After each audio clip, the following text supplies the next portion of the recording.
नमस्कार साथियों, मैं विजय व्यास आप सभी का एक बार फिर से हार्दिक स्वागत करता हूं बाल विद्या मंदिर सीनियर सेकेंडरी स्कूल खत्रीपुरा नागौर के ऑनलाइन एजुकेशन प्लेटफॉर्म पर। साथियों, आप सभी को हिंदी दिवस की हार्दिक शुभकामनाएं। पिछले वीडियो में अपन सिंधु घाटी सभ्यता के दो नगरों की बात की थी, हड़प्पा व मोहनजोदड़ो। और पिछले वीडियो में मैंने ये भी बताया था ये दोनों आपके टॉपिक में अलग से नहीं है।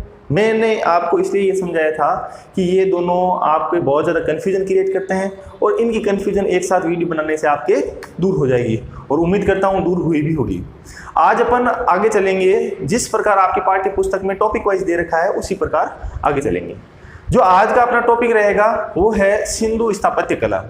सिंधु स्थापत्य कला में अपन 5 पॉइंट को कवर करेंगे। कौन कौन से? सबसे पहले करेंगे अपनी नगर नियोजन, क्योंकि सिंधु स्थापत्य कला की सबसे बड़ी विशेषता थी उनकी नगर नियोजन। और नगर नियोजन में भी सड़क निर्माण ये उनकी सबसे उन्नत और सबसे विशेष व्यवस्था थी। उसके बाद में दूसरा अपन टॉपिक देखेंगे जिसमें आएगा विशाल स्नानागार, द ग्रेट बाथ। ये बड़ा इंपॉर्टेंट रहेगा और इसको अपन ने पहले पढ़ भी रखा है। उसके बाद अन्नागार की बात करेंगे। 2 स्थानों के अन्नागार हैं मूल रूप से, पहला मोहनजोदड़ो और दूसरा हड़प्पा। इसके बाद में अपन बात करेंगे धोलावीरा के एक विशाल जलाशय और उसके स्टेडियम की, और अंतिम में अपन बात करेंगे लोथल के गोदीपाड़ा की। तो अपन यहां से स्टार्ट करते हैं। सबसे पहले आता है सिंधु घाटी सभ्यता का स्थापत्य कला। सिंधु सभ्यता की स्थापत्य कला। इस स्थापत्य कला में जो सबसे पहले अपन ले रहे हैं वो है आपका नगर नियोजन। अगर आपसे पूछ लिया जाए सिंधु घाटी सभ्यता या सिंधु सभ्यता मूल रूप से किसके लिए जानी जाती है, तो नगर नियोजन के लिए। यहां उन्नत प्रकार की नगर नियोजन व्यवस्था चलती थी। और नगर नियोजन में भी मैं अगर बात करूं तो सबसे इसकी प्रमुख विशेषता, जो नगर नियोजन के अंदर भी प्रमुख विशेषता थी, वो थी इनकी सड़क निर्माण पद्धति। तो अपन पूरे नगर नियोजन को देख लेते हैं। अगर मैं नगर नियोजन की बात करूं तो नगरों को 2 भागों के अंदर बांटा जाता था। एक तो था दुर्गीकृत, जिसे गढ़ी वाला भाग कहते हैं, गढ़। ये गढ़ होता था, किसी न किसी टीले पर या ऊंचे स्थान पर निर्माण होता था। दूसरा जो भाग होता था वो सामान्य जनता के रहने के लिए होता था, वो बनिस्पत जो गढ़ी वाला भाग है उससे नीचे रहता था। अब अपन अगर बात करते हैं दुर्गीकृत इलाके के अंदर कौन रहते थे, या तो पुरोहित वर्ग के लोग रहते थे, धनाढ़ी वर्ग के लोग रहते थे। बाकी सारी जो जनता थी वो कहाँ रहती थी, नीचे वाले इलाकों के अंदर रहती थी। और जो ये दोनों भाग थे, एक गढ़ी वाला भाग और एक नीचे वाला भाग, इन दोनों इलाकों को एक ही परकोटे से बंद किया जाता था। यानी एक नगर को पहले पूरे परकोटे से बंद किया जाता था। तो आज अपन प्राचीन नगरों को देख लेते हैं। जितने भी प्राचीन नगर है, अपने नागौर को भी देख लीजिए, चारों ओर इसके भी एक बाउंड्री बनी हुई है, परकोटा बना हुआ है। तो पहले जितने भी नगर हुआ करते थे वो परकोटे के अंदर बंद रहते थे। अब अपन अगर बात करते हैं इनके सड़क निर्माण की, तो सबसे उन्नत रूप देखने को मिलता है अपने को कालीबंगा के अंदर। कालीबंगा में 4 चौड़ाई की अपने को सड़कें मिलती है। 1.8 मीटर की सड़कें मिलती है, 3.6 मीटर की सड़कें मिलती है, और आपके 5.4 मीटर की भी सड़कें मिलती है, और 7.2 मीटर की भी चौड़ी सड़कें मिलती है।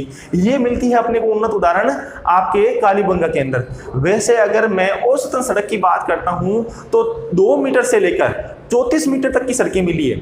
तो यहाँ पर 2 मीटर चौड़ाई से लेकर 34 मीटर चौड़ाई तक की भी सड़कें मिली है।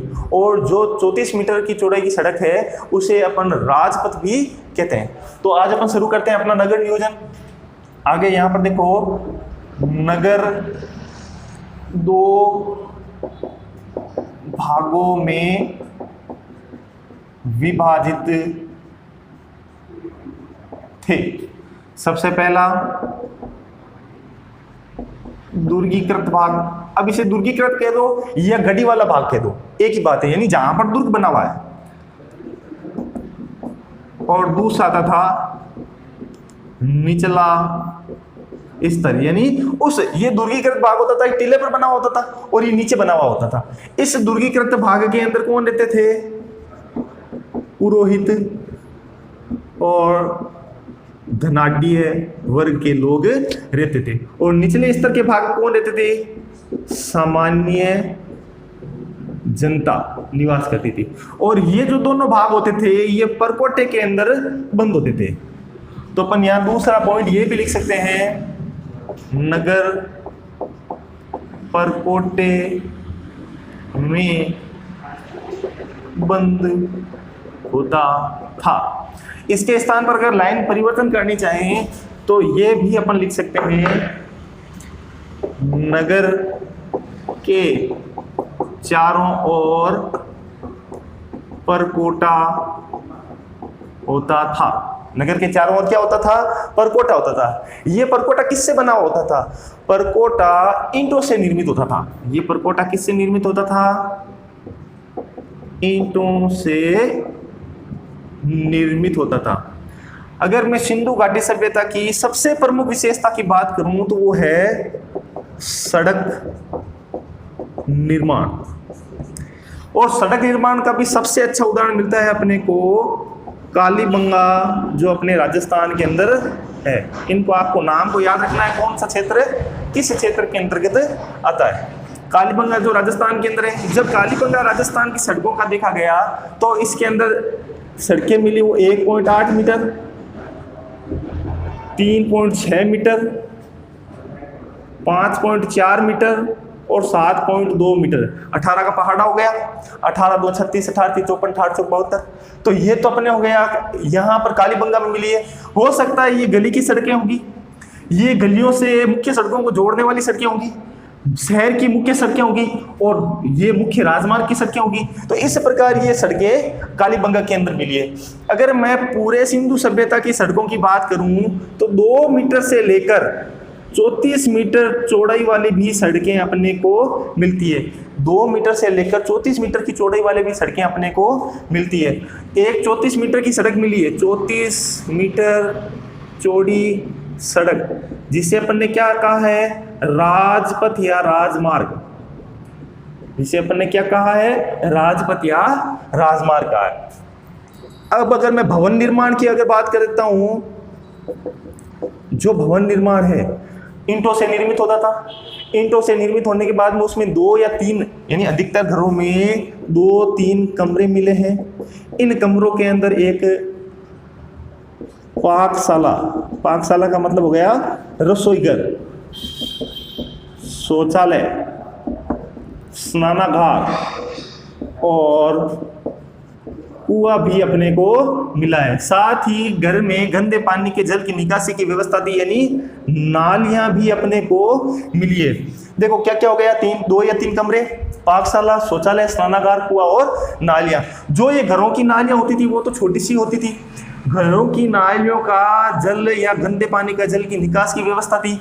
ये पानी शहर के सड़कों के नीचे जो मुख्य नालियां होती थी वो क्या होती थी? मुख्य और बड़ी। इन बड़ी नालियों के अंदर मिलती थी।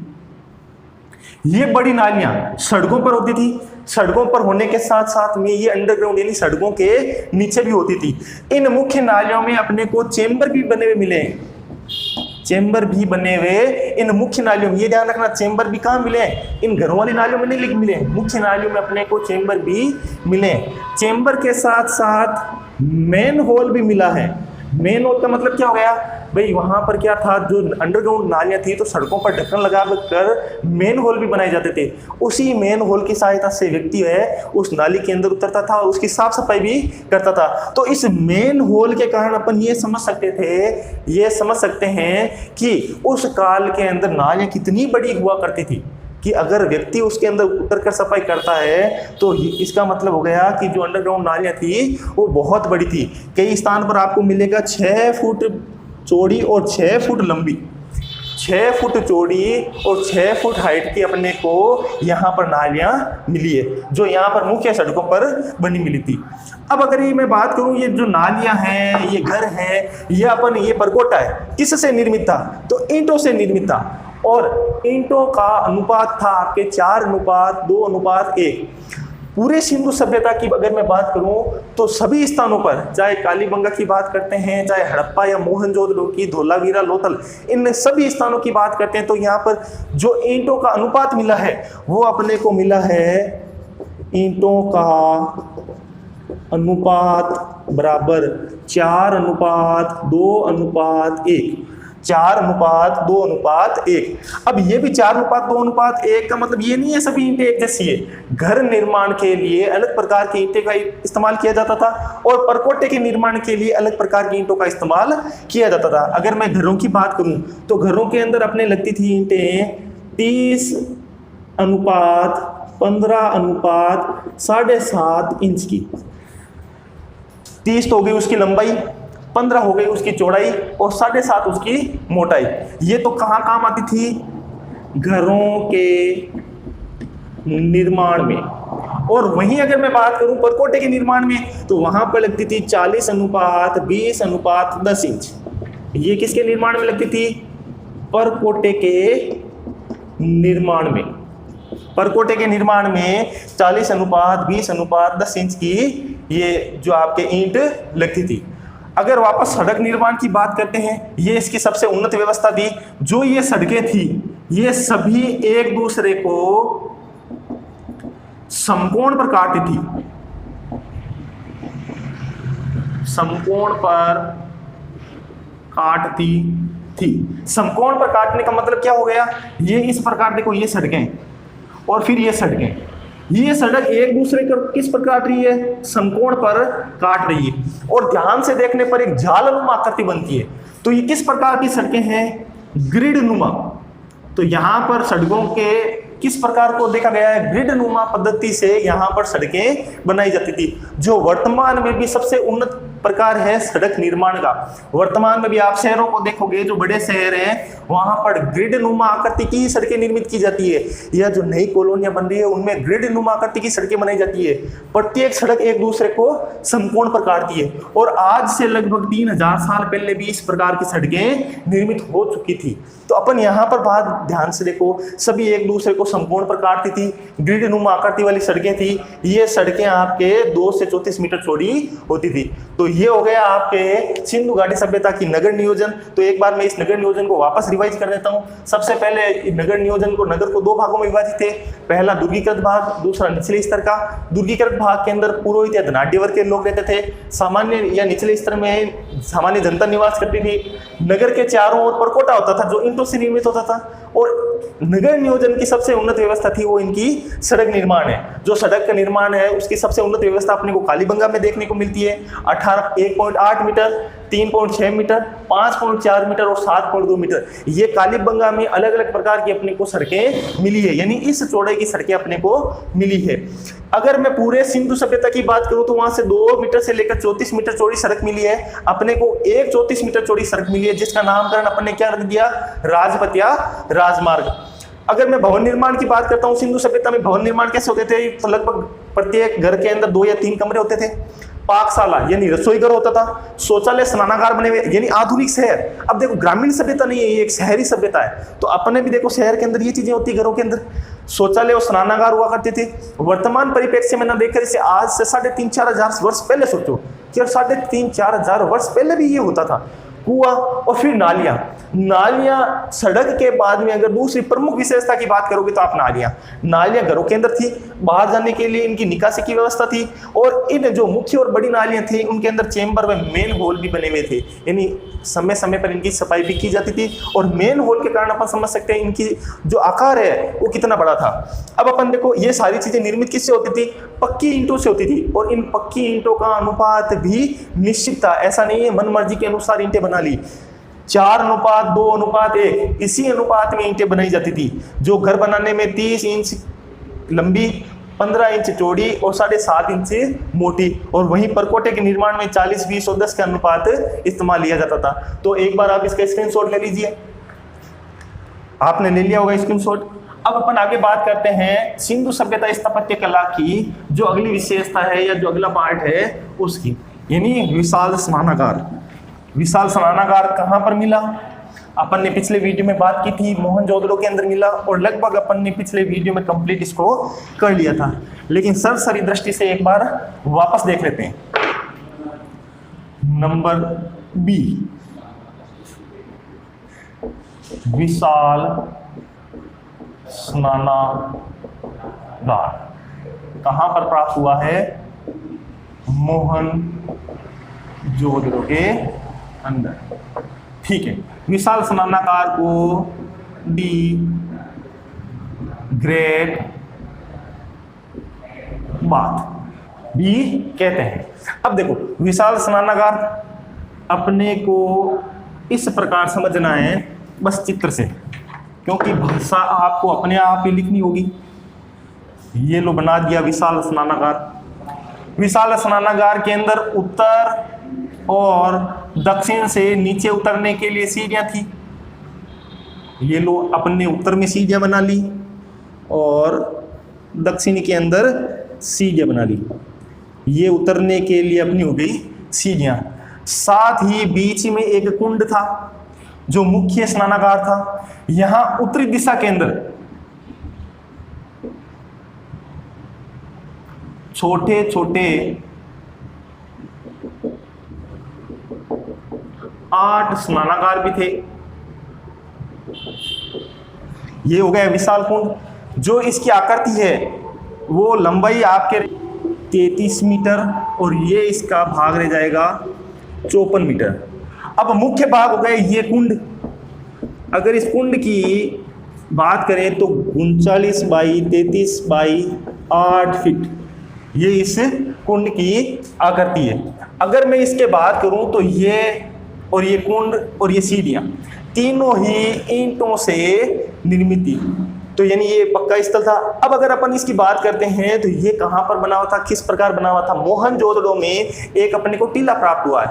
ये नगर से अलग टीला है। नगर तो एक टीले पर बसा हुआ ही था, नगर का दुर्गीकृत भाग था वो एक टीले पर बसा हुआ था, लेकिन नगर के अलावा एक और टीला बना है जिसके ऊपर अपने को ये कुंड प्राप्त हुआ है, जिसे अपन ने कहा है विशाल स्नानागार या द ग्रेट बाथ। अब इसके अंदर देखो टीला बना हुआ था, टीले पर ये बना हुआ था और ये जो 8 फीट गहराई का था, इस 8 फीट की गहराई के नीचे एक चेंबर भी लगा हुआ था। इसके अंदर कितने 8 फीट की गहराई पर चेंबर। इस चेंबर से क्या होता था, जब भी इसकी साफ सफाई करनी होती थी तो इस चेंबर को खोल दिया जाता था, यानी 8 फीट की गहराई पर। यानी जब ये पूरा नीचे कंप्लीट हो जाता था तो वहां पर एक 8 फीट की गहराई पर क्या लगा हुआ था, चेंबर। इस चेंबर से क्या होता था, गंदे पानी की जल निकासी की भी व्यवस्था थी।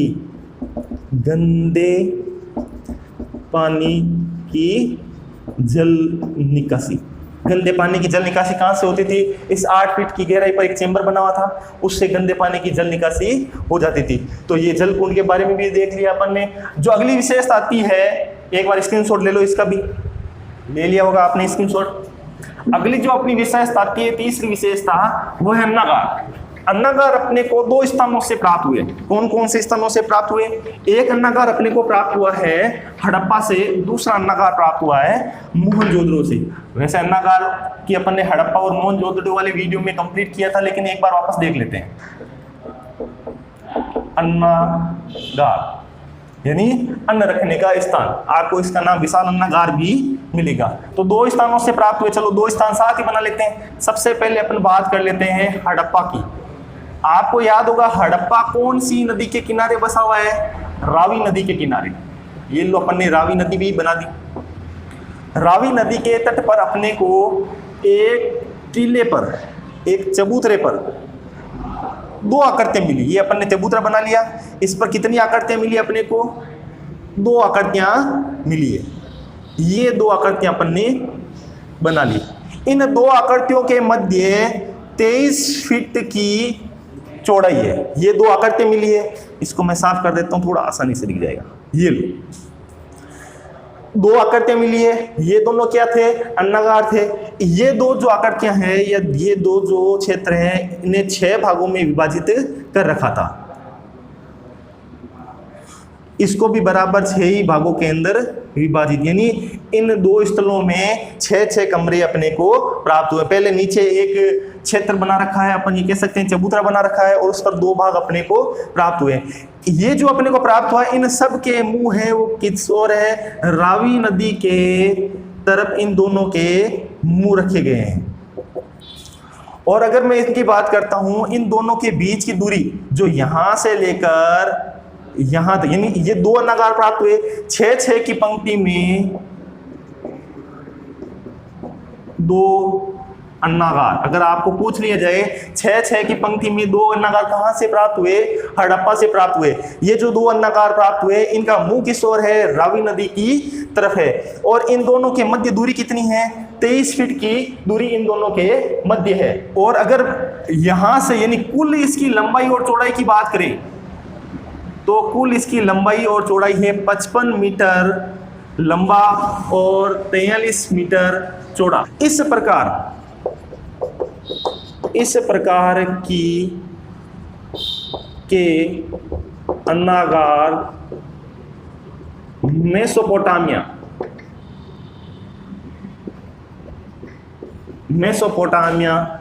में भी मिले हैं। मेसोपोटामिया की सभ्यता जो मिस्र की सभ्यता थी वो भी इस सिंधु सभ्यता के समकालीन ही थी। तो मेसोपोटामिया में भी इसी प्रकार के यानी जैसे अपने को हड़प्पा के अंदर मिले हैं 2 6-6 के भाग बनाए हुए, 6-6 की पंक्ति के अंदर 2 अन्नागार 55 मीटर और 43 मीटर ये, और ये बने किस पर है, एक आपके जो नीचे अलग चबूतरा बना रखा है। ये चबूतरा क्यों बना रखा है, बारिश के दिनों में यहाँ तक पानी न पहुंचे तो इसके लिए चबूतरा भी बना रखा है। ये तो हो गई हड़प्पा की बात। अब अपन अगर बात करें मोहनजोदड़ो, दूसरा अन्नागार अपने को कहां पर प्राप्त हुआ है, मोहनजोदड़ो से अपने को दूसरा अन्नागार प्राप्त हुआ है। मोहनजोदड़ो वाला अन्नागार किस नदी के तट पर प्राप्त हुआ है, तो सिंधु नदी के तट पर अपने को मोहनजोदड़ो का अन्नागार प्राप्त हुआ है। ये जो अपने को हड़प्पा से जो अन्नागार प्राप्त हुआ है मोहनजोदड़ो से, ये दोनों थोड़े से भिन्न है। क्या भिन्नता है दोनों के अंदर, जो हड़प्पा से प्राप्त हुआ है वो तो 6-6 की पंक्ति में 2 मिला है, जबकि यहां से मोहनजोदड़ो से प्राप्त हुआ है वो एक ही भाग है, एक ही बड़ा भाग बना रखा है। हाँ, दोनों में एक समानता जरूर है, दोनों ही किस पर बने हुए हैं, दोनों ही चबूतरे पर बने हुए हैं। चाहे मोहनजोदड़ो वाले अन्नागार की बात करते हैं या हड़प्पा वाले अन्नागार की बात करते हैं, दोनों ही किस पर बने हुए हैं, एक चबूतरे पर बने हुए हैं। यहाँ पर चबूतरे की जो आपके मोटाई है वो है 2.2 मीटर, 2.2 मीटर का चबूतरा है, उसके ऊपर अन्नागार बना कर रखा है। और अगर अन्नागार की लंबाई व चौड़ाई की बात करें तो 45 मीटर या 45.71 मीटर और 15.23 मीटर, 15.23 मीटर और 45.71 मीटर, ये मोहनजोदड़ो वाले अन्नागार की लंबाई और चौड़ाई है। तो आपके ये तो हो गए अन्नागार, तो एक बार स्क्रीनशॉट ले लो इनका भी। चलो आगे चलते हैं, ले लिया होगा। अब अगर अगली बात करें तो धोलावीरा से 2 वस्तुएं अपने को, 2 आकृतियां अपने को प्राप्त होती है। नंबर 1 है आपकी जलाशय और दूसरा है आपका स्टेडियम। सबसे पहले एक बार जलाशय की बात कर लेते हैं, यहां पर लिख लेते हैं दोनों साथ में।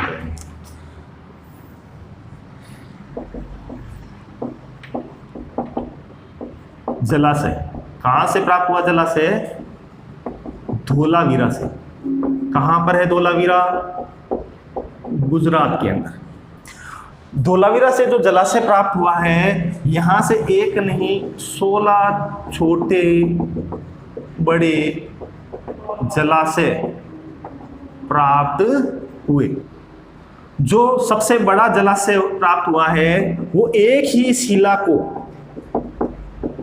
काटकर बनाया गया है, एक ही शिला को काटकर बनाया गया है। इसका मतलब क्या हो गया, ये प्राकृतिक नहीं कृत्रिम जलाशय है। और जो ये कृत्रिम जलाशय है इसका क्षेत्रफल आपके रहेगा 95, 11 और 4 मीटर, 4 मीटर गहरा, 95 मीटर लंबा और 11 मीटर चौड़ा। ये कौन सा जो ये जलाशय बनाया गया है, विशाल जलाशय, ये कैसा जलाशय है, कृत्रिम जलाशय है। अगर आपको पूछ लिया जाए कृत्रिम जलाशय अपने को कहां से प्राप्त हुआ है, तो आप कहोगे धोलावीरा से अपने को एक कृत्रिम जलाशय प्राप्त हुआ है, जिसकी जो क्षेत्रफल है 95 मीटर लंबा, 11 मीटर चौड़ा और 4 मीटर गहरा है। इसके अलावा जलाशय के अलावा अपने को धोलावीरा से एक स्टेडियम भी प्राप्त हुआ है। स्टेडियम ये भी कहां से प्राप्त हुआ है, धोलावीरा गुजरात से। जितनी बार इनका नाम लिखोगे, साथ में राज्य का नाम लिखो, जितनी बार इसका नाम बोलोगे उतनी बार साथ में राज्य का नाम बोलो, जिससे आपको ये कंफर्म हो जाएगी ये क्षेत्र वहीं पर है। अब अगर अपन स्टेडियम की बात करते हैं तो स्टेडियम एक चौकोर आकृति से बना हुआ था, जिसका एक भाग दुर्ग से लगा हुआ था। एक भाग कहां से लगा रखा था? दुर्ग से लगा हुआ था। यानी जो ये वाला हिस्सा है, ये वाला हिस्सा किसके साथ लगा हुआ था? दुर्ग के साथ में लगा हुआ है।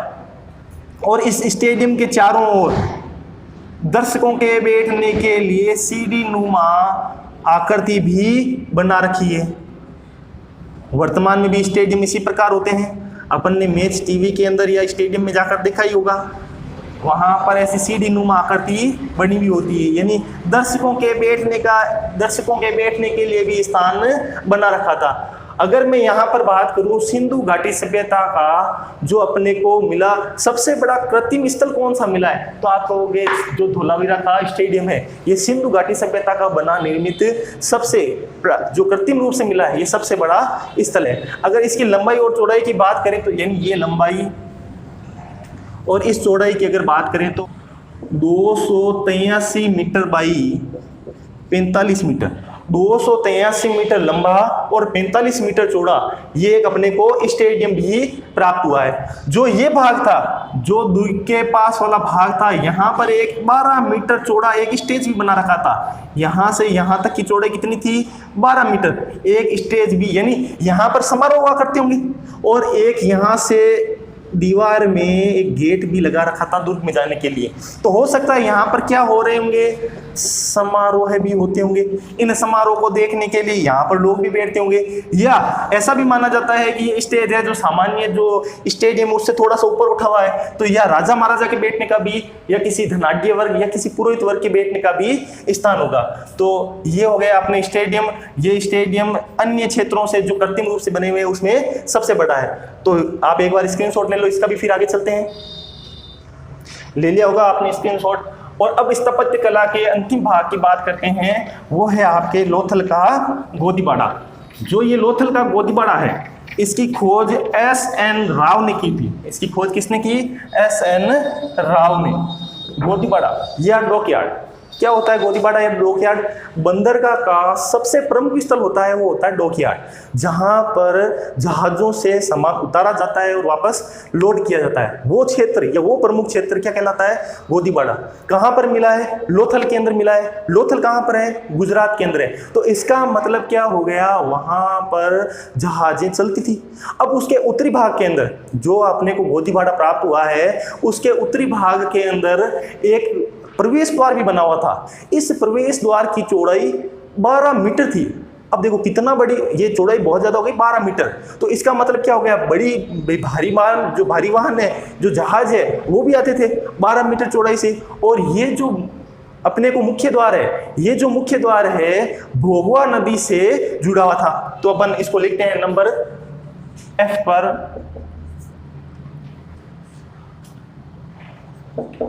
डॉकयार्ड या गोदीबाड़ा कहाँ का हो गया? लोथल, गुजरात का। खोज किसने की? S.N. राव ने इसकी खोज की। और इसका एक प्रवेश द्वार भी है। किस दिशा में है? उत्तरी दिशा के अंदर है, जिसकी चौड़ाई 12 मीटर है। जिसकी चौड़ाई कितनी है? 12 मीटर है। और ये जो प्रवेश द्वार है, ये किस से जुड़ा हुआ है? भोगवा नदी से जुड़ा हुआ है। वर्तमान का जो विशाखापट्टनम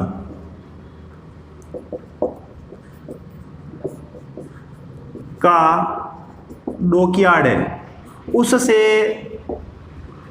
वर्तमान विशाखापट्टनम के डॉकयार्ड से भी बड़ा डॉकयार्ड था। तो ये था आपके लोथल का गोदीबाड़ा या डॉकयार्ड। तो कल अपने अगले वीडियो के अंदर इसकी कला के बारे में चर्चा करेंगे। आज के लिए इतना ही, मिलते हैं अगले वीडियो में। तब तक आप सभी को धन्यवाद।